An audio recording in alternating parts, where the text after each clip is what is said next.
Hello everyone, good morning all of you. I hope आप सभी लोग पढ़ाई कर रहे होंगे और आप सभी लोग स्वस्थ होंगे, मस्त होंगे और मेरी वीडियो से आप पढ़ाई कर रहे होंगे अच्छे से। तो हमने जैसे कि पिछले क्लास में हमने 6th क्लास की ज्योग्राफ़ी कंप्लीट कर लिया है, 7th क्लास की ज्योग्राफ़ी कंप्लीट कर लिया है। अब हम मैथ्स स्टार्ट कर रखे हैं, जिनमें हमने फर्स्ट लेसन स्टार्ट करा है। मैथ्स भी हमारा मतलब मैं मोस्ट इम्पॉर्टेंट टॉपिक ही पढ़ाई करूँगी। तो अभी मुझे लगा lines and angles important chapter है, तो हमने उसको स्टार्ट कर दिया है। तो हमने कल क्या पढ़ा था, चलिए मैं एक बार आपको डिस्कस करा देती हूँ। हमने कल क्या पढ़ा था। हमने कल पॉइंट्स पढ़ा था। पॉइंट्स क्या होता है? टिप ऑफ द पेंसिल, ठीक है, जिसका नो लेंथ, नो ब्रेथ और नो हाइट, इसी को हम वो पॉइंट्स कहेंगे। लाइन क्या होता है? लाइन थ्रो 2 पॉइंट्स, 2 पॉइंट को हम कनेक्ट कर देते हैं तो हम उसे ही लाइन कहते हैं। जैसे कि एक पॉइंट ये रहा और एक पॉइंट ये रहा, मैंने इस पॉइंट को मिला दिया तो ये हमारा क्या हो जाएगा? लाइन। अब लाइन को हम बढ़ा भी सकते हैं, ठीक है, दोनों डायरेक्शन से हम कितना भी एक्सटेंड कर सकते हैं, नो लिमिट। रे क्या होता है? रे is portions of a line that start on one point and goes, एक पॉइंट से ये स्टार्ट होता है, ठीक है, और ये एक्सटेंड कर सकते हैं हम, बट इसको हम एक ही डायरेक्शन से एक्सटेंड कर सकते हैं, ठीक है। फिर हमने उसमें पढ़ा था टाइप्स ऑफ एंगल। तो टाइप ऑफ एंगल में हमने राइट एंगल पढ़ा था। राइट एंगल क्या होता है? राइट एंगल आप चाहे ऐसे कर दीजिए, चाहे ऐसे कर दीजिए, ठीक है, ये आपका 180 डिग्री का होना चाहिए। कितने का? 180 डिग्री का। तो राइट एंगल हमने कल पढ़ा था, राइट एंगल 180 डिग्री का होता है। और स्ट्रेट एंगल क्या होता है?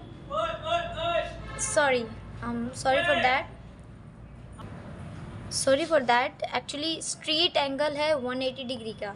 स्ट्रेट, ये स्ट्रेट लाइन बन रहा है ना, तो ये 180 डिग्री का होता है। और राइट एंगल होता है वो स्ट्रेट का हाफ होता है, ठीक है। स्ट्रेट एंगल कितने डिग्री का होता है?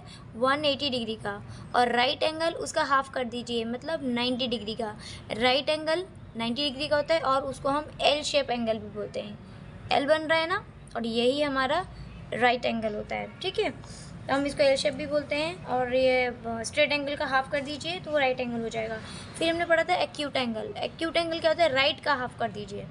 तो राइट एंगल कितने का डिग्री का होता है? 90 डिग्री का। 90 डिग्री का हाफ या 90 डिग्री से कम, इतना आप कह सकते हैं कि less than right angle, this is called acute angle. Acute angle क्या होता है? जो 90 डिग्री से कम हो। और फिर उसके बाद हमने पढ़ा था ऑब्ट्यूज एंगल। ऑब्ट्यूज एंगल क्या होता है? जो मोर देन 90 डिग्री हो। इसका मतलब जो मोर देन मतलब राइट एंगल से ज़्यादा हो, 90 डिग्री से ज़्यादा, जैसे 180, 170 डिग्री, 160 डिग्री, 150 डिग्री, ये सब क्या है? ऑब्ट्यूज एंगल, ठीक है। और आज हम उसी पार्ट का अगला हिस्सा करने जा रहे हैं, जिसमें हमने ज़्यादा आगे नहीं है, बट ये चैप्टर कंप्लीट ही होने वाला है। ये देखिए आप, एक्यूट एंगल क्या होता है? जो लेस देन 90 डिग्री हो, ओके, 90 डिग्री से कम हो, लाइक 70 डिग्री, 80 डिग्री और 45 डिग्री, ये सब क्या है? हमारा एक्यूट एंगल है।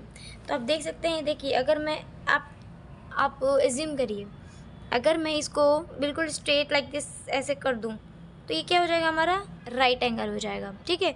बट राइट एंगल नहीं है ये, राइट एंगल से पहले ही ये कम हो गया है, ये 40 डिग्री है, तो इसका मतलब ये एक्यूट एंगल है। यहाँ भी आप देख सकते हैं, ठीक है, ये भी हमारा एक्यूट एंगल है। ज़रूरी नहीं कि हम इसी शेप में बनाएंगे, हम कैसे भी बना सकते हैं, बस 90 डिग्री से कम होना चाहिए।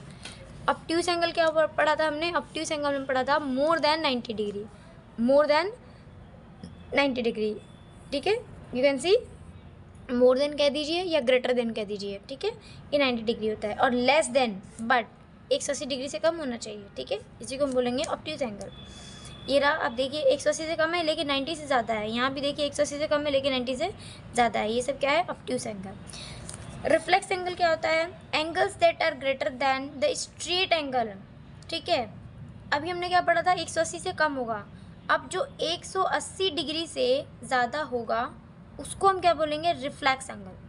अब आप देखिए, यहाँ वाला तो हमारा ऑब्ट्यूज एंगल हो जाएगा, बट यहाँ वाला ये क्या हो जाएगा? 180 से ज़्यादा है ना ये, तो ये हमारा हो जाएगा रिफ्लेक्स एंगल, ठीक है। तो you can say greater than 180 degree, more than 180 degree, but less than 360 degree it's called reflex angle. 360 degree से कम होना चाहिए और 180 से 180 डिग्री से ज़्यादा होना चाहिए, उसी को हम रिफ्लेक्स एंगल कहेंगे।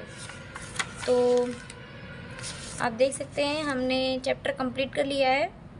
बाकी हमने ये समरी दे रखा है, हमने पॉइंट्स क्या होता है, लाइन सेगमेंट क्या होता है, लाइन क्या होता है, रेस क्या होता है, और देखिए reflex angle, right angle, acute angle, obtuse angle. ठीक है, तो ये हमारा चैप्टर कंप्लीट होता है। हमने मैथ्स का फर्स्ट चैप्टर कंप्लीट कर लिया है। अब थोड़ा देखते हैं हम आगे और क्या पढ़ेंगे। तो मैंने देखा थर्ड चैप्टर में कुछ नहीं था, वो फन चैप्टर था, नंबर प्ले खेलने में, मतलब प्ले वाला चैप्टर था, कुछ इंपॉर्टेंट चैप्टर नहीं है। हमने नेक्स्ट चैप्टर स्टार्ट करा है डाटा हैंडलिंग। ठीक है, data handling and presentation. Data handling से क्वेश्चन स्कूल में तो आता ही आता है, ऊपर से आप किसी एग्ज़ाम की तैयारी कर रहे हैं, लाइक यूपीएससी है या स्टेट पीसीएस है या अदर एग्ज़ाम्स की, तो उसमें डाटा हैंडलिंग भी क्वेश्चन बहुत पूछे जाते हैं। ठीक है, और ये बहुत ईजी होता है। इसमें हमारा मतलब अगर थोड़ा सा ध्यान से आपने पढ़ लिया ना, तो ये समझ लीजिए फ्री के मार्क्स आएंगे आपके, इसमें फ्री के नंबर। तो डाटा हैंडलिंग हम क्या पढ़ेंगे, इसमें डाटा को दिखाया जाता है, एक तो पिक्टोग्राफ में भी दिखाया जाता है या मतलब फिगर में ही दिखाया जाता है। एक तो बार चार्ट में दिखाया जाता है, बार ग्राफ में, पिक्टोग्राफ में दिखाया जाता है। पिक्टोग्राफ में मतलब हम उसमें डायग्राम्स वगैरह रहता है, उसको हम पिक्टोग्राफ कहते हैं। बार ग्राफ रहता है, वो बिना ड्राइंग्स का रहता है। ये देखिए आप, इसमें डाटा दिखाया जाता है। और तो फिर हम इसको आई थिंक कल से स्टार्ट करना चाहिए। ठीक है, मैं एक बार आपको बताती हूँ व्हाट इज़ डाटा। तो डाटा क्या होता है, किसी भी कलेक्शन ऑफ फैक्ट्स का ले लीजिए या नंबर्स ले लीजिए, किसी का मेजर्स ले लीजिए, ऑब्जर्वेशन ले लीजिए या अदर डिस्क्रिप्शन ऑफ थिंग्स, जो किसी भी थिंग्स के बारे में हम डिस्क्रिप्शन बता रहे हैं, उनके बारे में इंफॉर्मेशन बता रहे हैं, वो सब उन सब को हम डाटा कहेंगे। ठीक है, जैसे आज हमारे ऑफिस में कितने पर्सन आए हैं, उन्होंने क्या काम करा है और उन्होंने कितने से कितने बजे तक आज यहाँ पर अपना अटेंडेंस लगाए हैं, कितने से कितने बजे तक रहे हैं ऑफिस में, वर्क कर रहे हैं, क्या वर्क कर रहे हैं, इन सब का वो रिकॉर्ड रखा जाता है, उसको हम डाटा कह सकते हैं। ठीक है, उसको भी हम डाटा कह सकते हैं। और कलेक्शन एंड ऑर्गेनाइजेशंस डाटा, इसमें कुछ वैसा इम्पोर्टेंट टाइप का नहीं है।